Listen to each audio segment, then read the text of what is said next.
जय श्री राधे कृष्ण। प्रिय आत्मा, इस संसार में बहुत से लोग हैं, लेकिन कुछ आत्माएं ऐसी होती हैं जो भीड़ का हिस्सा नहीं होती।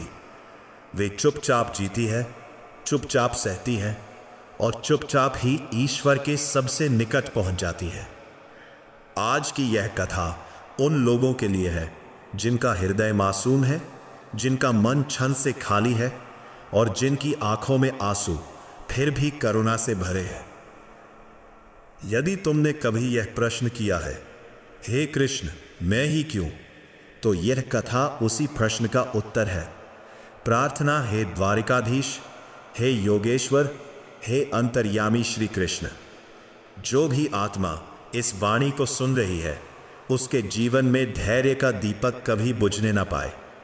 उसके आंसू कमजोरी ना बने, बल्कि उसकी शक्ति बने। और जो टूट चुका है उसे तू अपने मौन में समेट ले। कथा आरंभ श्री कृष्ण कहते हैं, जब कोई सच्चा मनुष्य जीवन की राह पर चलता है तो हर मोड़ पर उसे आसान रास्ता नहीं मिलता, क्योंकि आसान रास्ते सामान्य आत्माओं के लिए होते हैं। सच्ची आत्मा के लिए मार्ग कठिन होता है, क्योंकि उसे केवल अपने लिए नहीं, दूसरों के लिए भी प्रकाश बनना होता है। तुमने देखा होगा, जो सबसे ज्यादा सहता है वही सबसे ज्यादा समझता है। जो सबसे ज्यादा टूटा है वही सबसे ज्यादा जोड़ना जानता है। और जो सबसे ज्यादा अकेला चला है वही एक दिन मार्गदर्शक बनता है। क्यों अच्छे लोगों को ही दुख मिलता है? प्रिय आत्मा, जब बाग में सबसे सुंदर फूल खिलता है तो माली उसी की सबसे ज्यादा देखभाल करता है। उसे धूप भी देता है, पानी भी, और अगर जरा सी भी बीमारी दिखे तो सबसे पहले उसी की चिंता करता है, क्योंकि वही फूल पूरे बाग की शोभा होता है।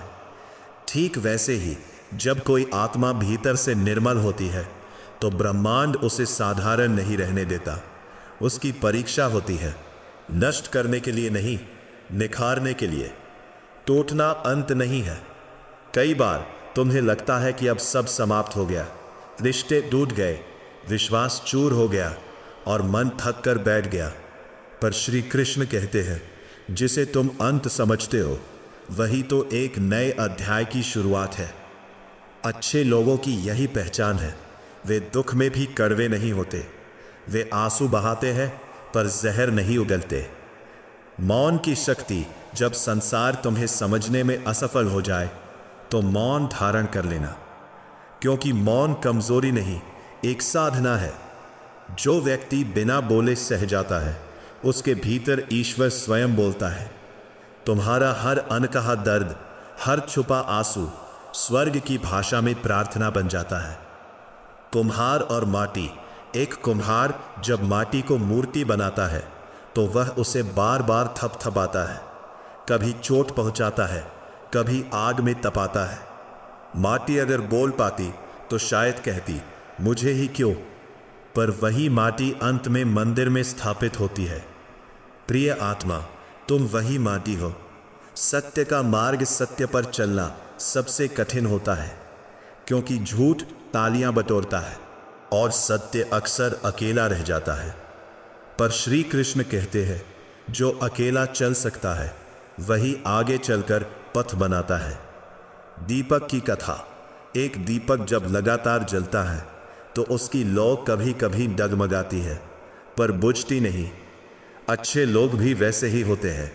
वे थकते हैं, रोते हैं, पर हारते नहीं। ईश्वर की दृष्टि, ईश्वर केवल कर्म नहीं देखता, वह भावना भी देखता है।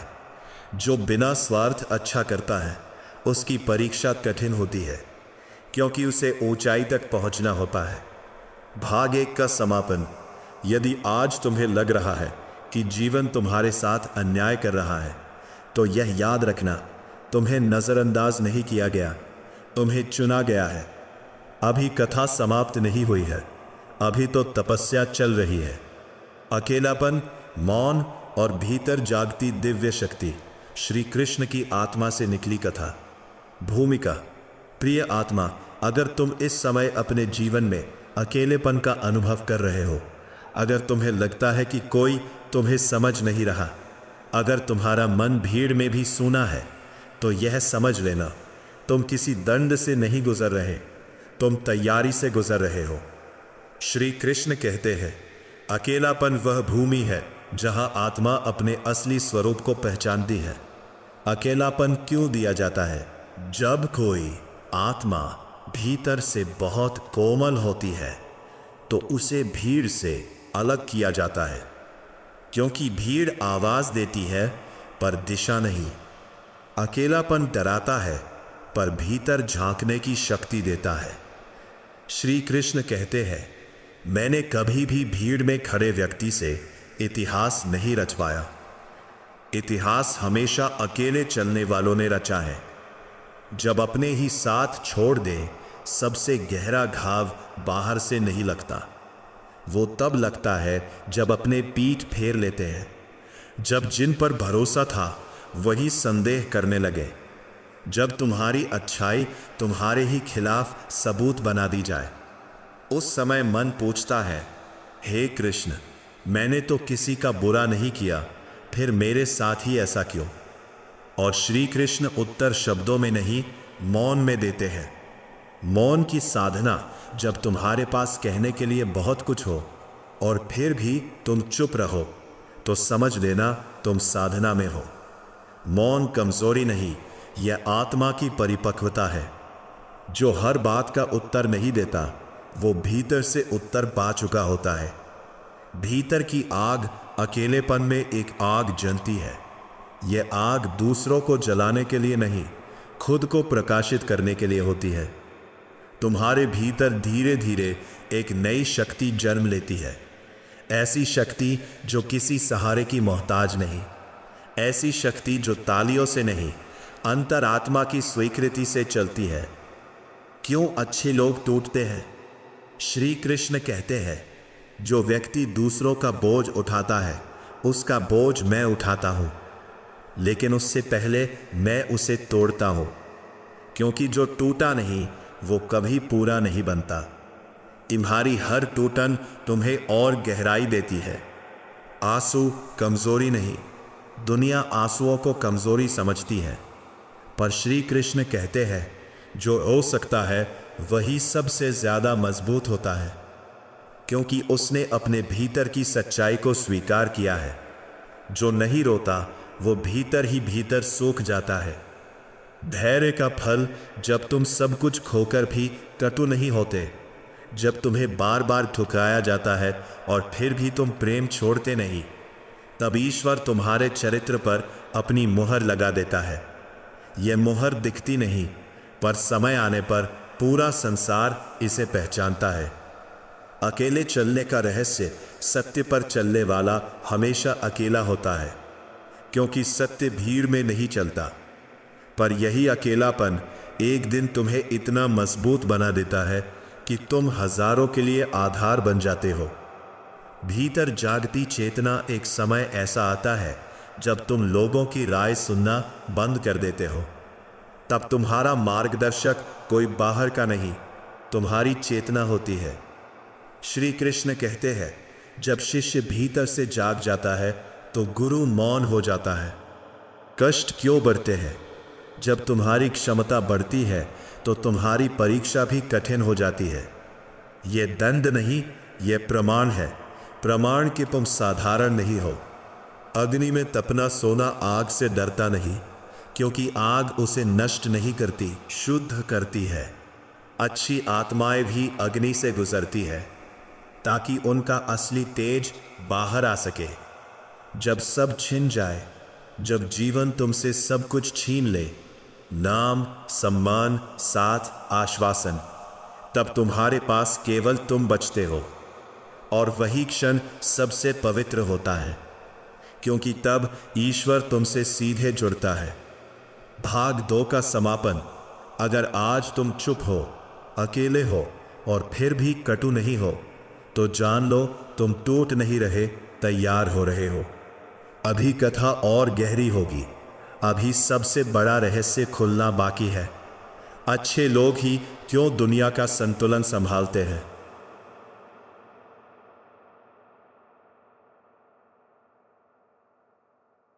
भूमिका। प्रिय आत्मा, अगर तुम यहाँ तक पहुँचे हो तो इसका अर्थ है तुम्हारी आत्मा अब प्रश्न नहीं पूछ रही, वह सुन रही है। अब यह कथा दुख की नहीं, शिकायत की नहीं, बल्कि स्वीकृति की है, क्योंकि जब आत्मा स्वीकार कर लेती है तभी वह मुक्त होती है। अच्छे लोग और संसार का संतुलन। श्री कृष्ण कहते हैं, यह संसार सिर्फ नियमों से नहीं चलता, यह संतुलन से चलता है। अगर केवल स्वार्थी लोग होते तो संसार बहुत पहले टूट चुका होता। इसलिए कुछ आत्माएं जन्म से ही दायित्व लेकर आती है। वे भोग के लिए नहीं, संतुलन के लिए आती है। वे सुख भोगने नहीं, दुख सहने आती है। क्यों अच्छे लोग ही चुने जाते हैं?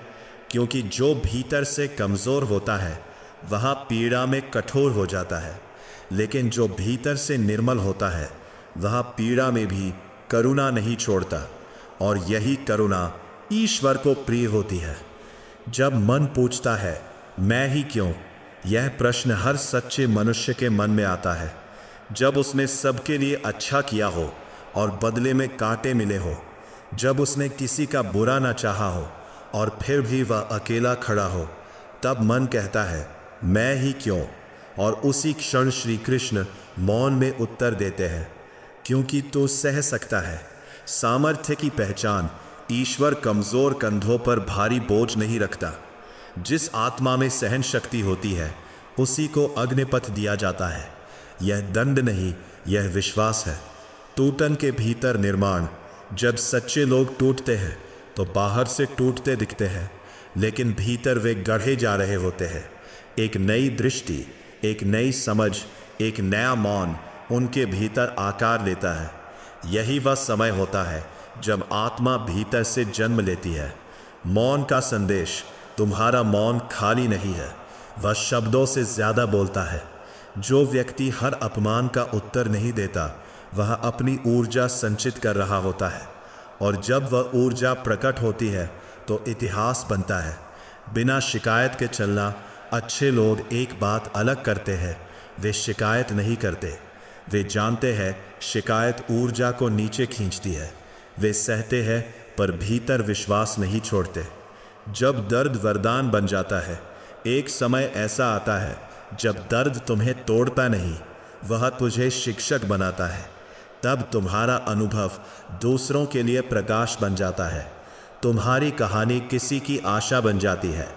युग परिवर्तन की आत्माएं। श्री कृष्ण कहते हैं, युग परिवर्तन भीड़ से नहीं होता, वह कुछ मौन आत्माओं से होता है जिन्होंने सब कुछ सहकर भी अपनी पवित्रता नहीं छोड़ी। वे दिखाई नहीं देते पर वही दिशा बदलते हैं। जब समझ आता है मैं ही हूँ, अंत में एक बौद्ध जन्म लेता है। अब प्रश्न नहीं रहता मैं ही क्यों, अब उत्तर बन जाता है मैं ही हूँ। मैं ही वह पात्र हूँ जो इस अग्नि से गुजर सकता था।